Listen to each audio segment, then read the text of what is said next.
ناظرین، authentic news میں آپ کو خوش آمدید۔ تو آج بات کرتے ہیں مسلم دنیا کی۔ دنیا کے تقریباً ہر مسلم ملک میں اس وقت سیاسی بے چینی، بیرونی مداخلت اور خانہ جنگی کا ماحول ہے۔ مغربی ایشیا میں 2011 سے لگاتار آگ لگی ہوئی ہے۔ اس میں سب سے زیادہ خطرناک صورتحال شام کی ہے، پھر عراق کی، پھر یمن کی اور پھر سرزمین فلسطین کی۔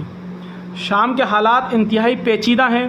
امریکہ، ترکی، روس اور ایران کے علاوہ دہشت گرد تنظیمیں، مسلح پرائیویٹ افواج نے مسلم تہذیب اور ثقافت کے اہم مرکز کو یعنی ملک شام کو کھنڈر میں تبدیل کر دیا ہے۔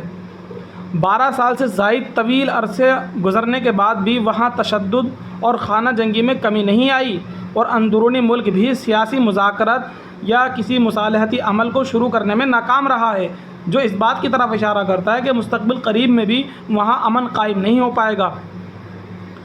عراق میں کم و بیش یہی صورتحال ہے جو شام میں ہے، مگر وہاں ایک نمائندگی حکومت قائم ہے جو گزشتہ 25 سال سے چلی آ رہی ہے۔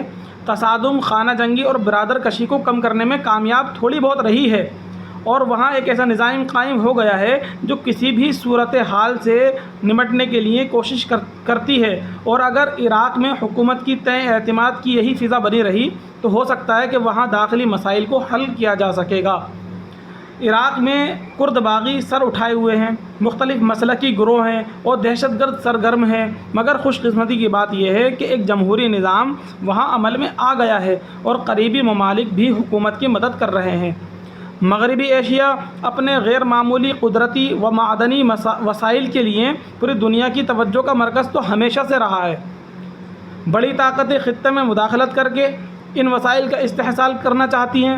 آج کل مغربی ایشیا کا ایک اور ملک ہے جس میں تصادم اور خانہ جنگی کے خطرات منڈرا رہے ہیں۔ تو چلیے بات کرتے ہیں اس ملک کے بارے میں۔ آخر وہ کون سا ملک ہے؟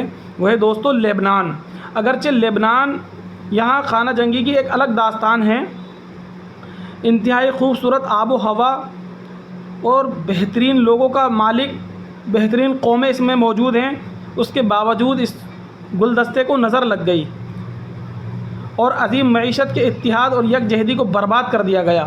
وہاں گزشتہ 4 سال سے سیاسی تعطل، اقتصادی بحران، سماجی بے چینی کو شدید بنا رہا ہے۔ جو سماج کے اندر ایک بے چینی ہے وہ بڑھتی جا رہی ہے۔ ملی جلی آبادی والے اس ملک پر اسرائیل کی نظر ہے اور وہ لگاتار اپنے توسیع پسندانہ عزائم پر عمل کرتے ہوئے سرحد میں داخل ہونے کی کوشش کر رہا ہے۔ اس وقت لبنان کی اسرائیل سے ملی ہوئی سرحدوں پر زبردست کشیدگی چل رہی ہے۔ لبنان میں بھی روزگاری طوائف الملوکی کا یہی حال ہے کہ تمام اعلیٰ ترین آئینی عہدوں پر کوئی مستقل تقرری نہیں ہو پاتی۔ صدر اور نائب صدر جو بنے ہوئے ہیں وہاں پر، ان کا بھی کوئی یہ نہیں ہے کہ ایک ہی صدر ہے یہ اور یہی کام کر رہا ہے۔ کوئی بھی اس پر اتفاق نہیں ہے کسی کا بھی کہ یہ صدر مان لو اس کو۔ پارلیمنٹ کے ممبران کے درمیان کسی بھی عہدے دار پر اتفاق ہوا ہی نہیں ابھی تک۔ خزانے خالی ہیں، سڑکوں پر تشدد ہے اور پرائیویٹ افواج زیادہ تر سرگرم ہیں وہاں پر۔ سرکار کا ریگولر فوج کو تنخواہ دینے کے لیے پیسہ سرکار کے پاس موجود ہی نہیں ہے۔ عالمی ادارے برائے مالیات IMF اپنی مرضی اور حزب اللہ اپنی مرضی کا وزیر اعظم چاہتا ہے۔ فوج کی کفالت قطر کی حکومت کر رہی ہے۔ زیادہ تر ممالک نے اس غیر یقینی صورتحال کے پیش نظر امداد دینی بھی بند کر دی۔ کرپشن اپنے اچتم استر پر ہے اور مذہب اور مسلک پرستی ہوتی ہے، ملک کو اس نے کھوکھلا کر دیا ہے۔ یمن میں سعودی عرب، امریکہ اور فرانس کی مصالحت کی وجہ سے جنگ بندی تو ہو گئی ہے، مگر وہاں ایک منتخب نمائندہ حکومت کا قیام ابھی ایک بڑا مسئلہ بنا ہوا ہے، اور 2011 سے جاری بدامنی کے بعد آج یہاں کافی حد تک امن ہے، مگر امن کب تک ہے کچھ کہنا محال ہے۔ یہ ہے دوستو مسلم ممالک کی صورتحال جو ہم نے آپ کے سامنے بیان کی۔ دوستو اس رپورٹ پر آپ کی کیا رائے ہے؟ پلیز کمنٹ میں ضرور بتائیں اور چینل کو سبسکرائب کرنا نہ بھولیں۔